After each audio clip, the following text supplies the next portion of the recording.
Good morning, you magnificent melon heads. I hope you guys are well. Today is, what day is it? Oh my God, the days are just running together right now. Wednesday, March 15th. And I got to warn you guys, things are happening in markets, in banks, in Europe, in the United States right now. Big things are happening. And guys, the Caesar jokes are just going to be murder today. And, well, that was kind of a Caesar joke, wasn't it? Moving on. Big story. A lot has happened since last we spoke. All right. Yesterday, we had Moodys announced that they were considering a downgrade of several U.S. regional banks that were seeing deposit outflows. Among them was First Republic, is a name a lot of people have been seeing, but a couple of other smaller ones also. Then Moody's just went ahead and said, you know what? Change of plans. We're just going to downgrade the whole U.S. banking sector. Whoops. Citing a deteriorating operating environment. Well, doesn't that just sound lovely? That ought to speed us on our way to banking excellence, wouldn't it? And then overnight, last night, while we were all sleeping soundly in our beds and my body was wreaking havoc because I have so much coffee in my veins right now, so much caffeine coursing through me, I wasn't really sleeping so soundly. But the Saudi finance minister came out and he said that Saudi Arabia will not be pumping any further liquidity into Credit Suisse. And boy, did that set off a chain of events that is ongoing at this moment. As soon as the Saudi minister came out and said, nope, no more cash for Credit Suisse shares started selling off. And then amid the sell-off, Credit Suisse chairman, whose name is Lehman, by the way, I kid you not, he went on TV and he made all kinds of statements that I think in his mind were meant to be reassuring. Stop doing that, bank executives. It doesn't work. It's like when the captain comes over the radio and he says, good news, folks, I'm pretty sure the plane isn't crashing. That's not going to reassure your passengers. Well, now, Credit Suisse shares sold off 20 some odd percent on that news, and stocks were halted. Trading in Credit Suisse was halted. Trading in a half a dozen European banks was halted. Bank stocks in Europe are down big time right now. U.S. stocks are down big time. The dollar is surging because Europeans are saying, you know what? Get your money out of European banks. Go put them over in the U.S., where the Federal Reserve and the FDIC and the Department of Treasury just said Sunday, unicorns and rainbows, nobody's allowed to lose money anymore, except retail traders with their puts. They're allowed to lose money. But rich people aren't allowed to lose money in America anymore. So the money's flowing from the European banks to the big U.S. banks, and the money is flowing from the small regional U.S. banks to the big U.S. banks. And the big U.S. banks are sitting there cleaning up right now. They are raking in the deposits. They're making money hand in fist. But be careful, big U.S. banks. You guys are in this same line of dominoes. And just because you're pretty far from the ones that are tipping over right now, don't think this collapse can't reach you, Jamie Dimon over at JPM. All right. So that is the quick version of what's going on. Let's get into some more detail right now. Shrinking my big melon of a head. And shout out to Dylan LeClaire on Twitter. You never want to see this one, folks. You never want to see that news girl standing in front of a board that is nothing but red. Look at these European bank stocks. Good God. And this is a few hours old. Folks, it has only gotten worse since then. Taking a look at the Dow right now. The Dow is currently down 497 points at the open. The futures were down as much as 600 points at one point. So, look, that's not a good way to start the day, down 497. Just want to let you guys know, if we hit that 1,000 trigger, I will do a spontaneous live stream if I see us go down by more than 1,000 points in the Dow. So keep your eye on this channel. If you hit that notification bell also, so you get that notification if that happens, I will go live if I see something breaking that you guys need to know. The S&P 500 is down 1.5%, 58 points this morning at 38.62. The NASDAQ is down 111 points, or 0.97%, at 11,316. Although we're getting a little bit of a green candle right now, clawing back some of that initial panic at the open. Look at the DXY, the U.S. dollar index. This is the strength of the dollar measured against foreign currencies, namely the euro. The euro is tanking right now, and the dollar is benefiting. This is the dollar milkshake theory playing out before our very eyes. People are fleeing to safety today.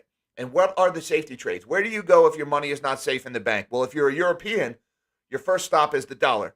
You get out of your euros, you get to a dollar, you get to a safer U.S. bank. And then once you're there, where do you go? Well, another good place to go might be bonds. And look at the bond market right now. The 10-year Treasury yield is at 3.45, down another 18 basis points this morning, or 4.93%. But the big mover appears to be the 2-year right now. The 2-year yield down 37.7 basis points at yielding 3.848. Now, remember, guys, yields and prices inversely correlated. So when we see bond yields dropping, that is people piling into bonds, driving the prices of those bonds higher. So this is a flight to safety in bonds. They're going to the dollar. They're going to bonds. Where else are they going? You guessed it, gold and silver. Take a look at gold, up 0.74% this morning, or $14 at $19.25. And silver up 19 cents, or 0.88 at $22.23. People are liking the precious metals. Curiously, platinum and palladium are down big today. I'm not sure what's going on there. You'd think they were among the precious metals, but I don't see them doing so well. It's possible this is panic in the auto market. American Car Center filed for bankruptcy last night.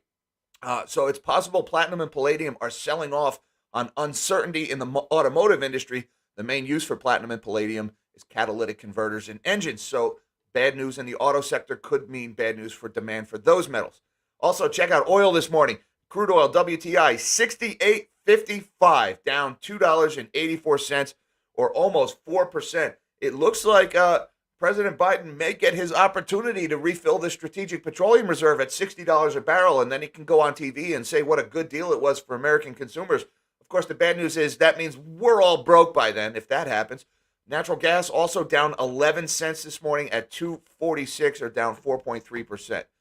Bad things happening in commodities also. All right, so here's the story right here. Credit Suisse right now down 57 cents, or 23%. I guess it's not halted. It looks like the needle is moving right now, currently at $1.93. This was a $300 stock at one point, folks. So Credit Suisse is just getting absolutely clobbered here.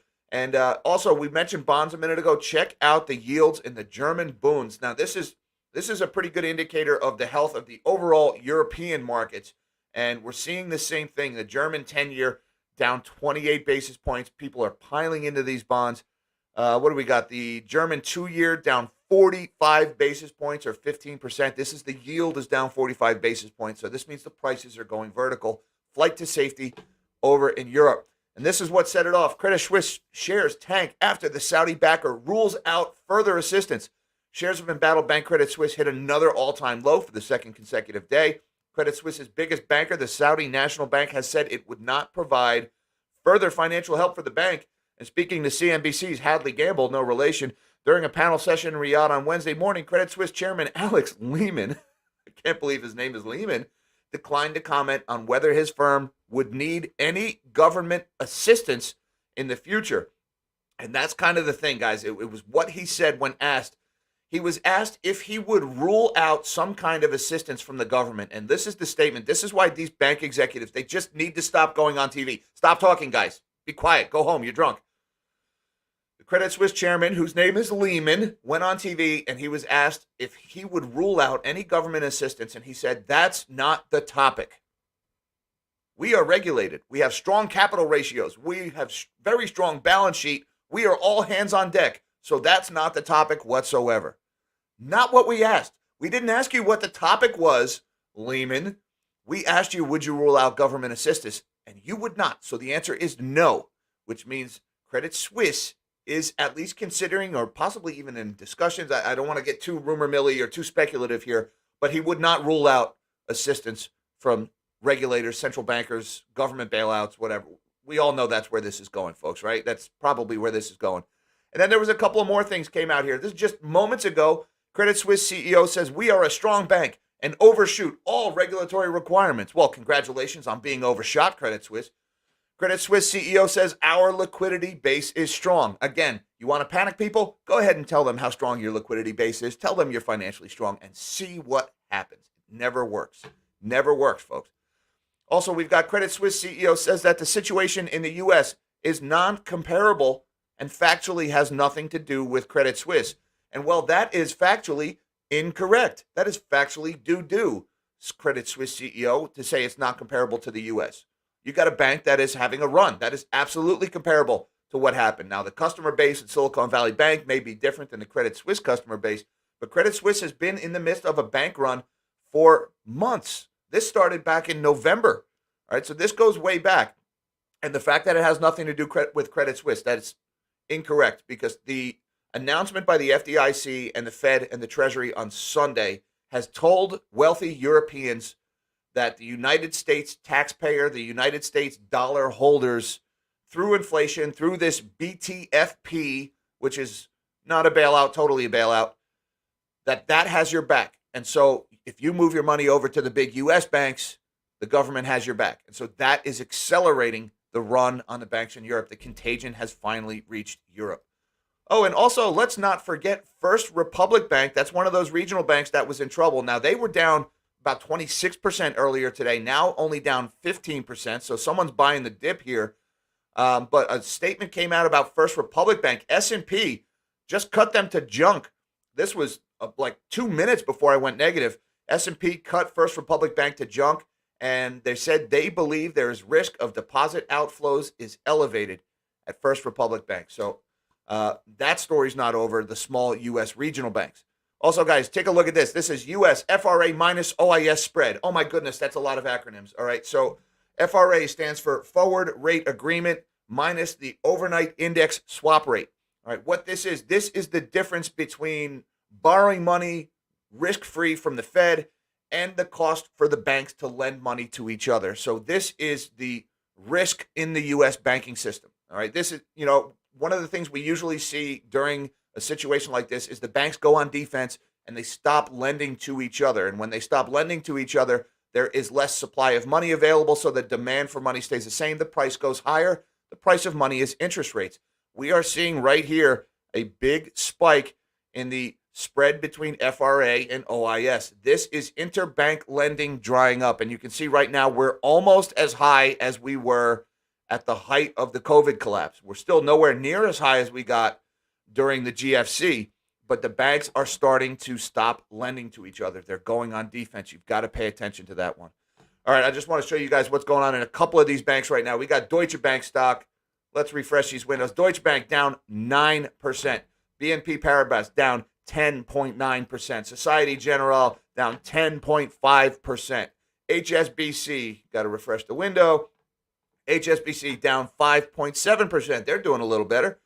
UBS Group, they're down 8.3%.